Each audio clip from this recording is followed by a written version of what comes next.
कि वहाँ काफ़ी भ्रांतियाँ फैलाई जा रही हैं जो कि बिल्कुल बेबुनियाद और झूठी हैं। और पहली बात तो ये है कि वहाँ पर अभी कुछ और चल रहा है कि चर्च की भी प्रॉपर्टी, पहली बात तो ये है कि चर्च कभी बेचा नहीं जाता है और चर्च की प्रॉपर्टी का तो ऐसा सोच भी नहीं सकते हैं कि इसको बेचा गया है। और चर्च और वहाँ मिशन कॉम्पाउंड है, वो दोनों अलग अलग है, कम से कम 1 किलोमीटर की दूरी पर है। चर्च बिल्कुल अलग है।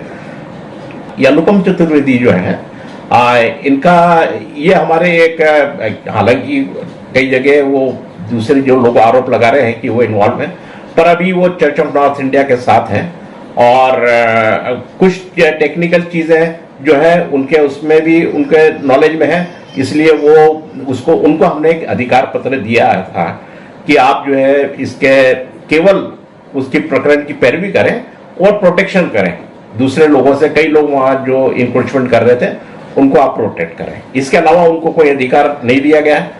और पहली बात तो ये प्रॉपर्टी बेचने का हमको खुद को भी अधिकार नहीं है। ऐसा कुछ नहीं है, चर्च की जमीन को बेचा नहीं गया किसी तरह से भी। लोगों के बीच में सिर्फ एक भ्रांति है और वो भ्रांतियों को दूर करना कभी कभी मुश्किल होता है हमारे लिए, पर उनको समझना चाहिए ऐसा कुछ नहीं है। कोई किसी तरह की भी प्रॉपर्टी ना तो बेची गई है ना किसी को दी गई है। अपने ही बुने जाल में जब बुरे फंसे भोपाल डायसिस के पदाधिकारी तो एक निजी चैनल पर आकर सफाई देने लगे कि हमने तो जमीन बेची ही नहीं और हम तो बाउंड्री वॉल बनवा रहे थे। तो भोपाल डायसिस के इन भ्रष्ट अधिकारियों से ईसाई समुदाय के सवाल हैं।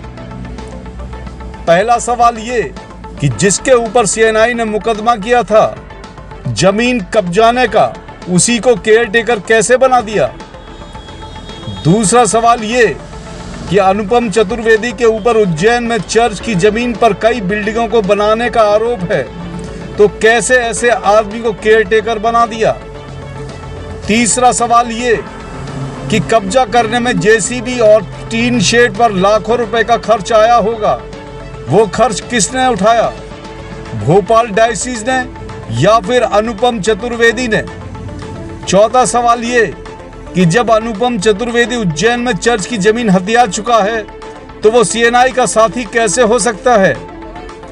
अगला सवाल ये कि जब अनुपम चतुर्वेदी कब्जा कर रहा था तब डायसिस का कोई अधिकारी मौके पर पहुंचकर लोगों को क्यों नहीं समझाया कि जमीन पर कब्जा नहीं बल्कि आपकी सुरक्षा के लिए बाउंड्री वॉल गुंडों के बल पर बनवा रहे हैं। अब सवाल उठता है कि जमीन चर्च की है या फिर कोई और। तो भोपाल डायसिस के प्रॉपर्टी मैनेजर एडवर्ड मगन जी सुन लें कि देश भर में जितनी भी जमीन है वो सभी जमीनें चर्च की ही हैं, क्योंकि चर्च से ही आपकी डायसिस है और वहां रह रहे लोग भी चर्च की वजह से ही वहां पर रह रहे हैं। इसलिए आम जनता को गुमराह ना करें।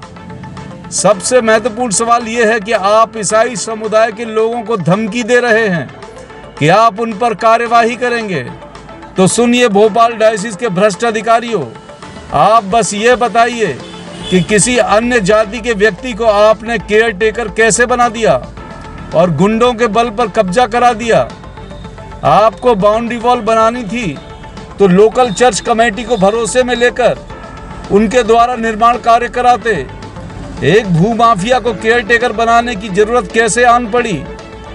अगला सवाल यह है कि इस खबर को मोजेस न्यूज प्रमुखता से उठा रहा है, तो आप मोजेस न्यूज के सवालों से बच क्यों रहे हैं। अपने फोन उठाइए और सवालों के जवाब दीजिए, क्योंकि वो सवाल केवल मोजेस न्यूज के नहीं बल्कि आम आदमी के सवाल हैं।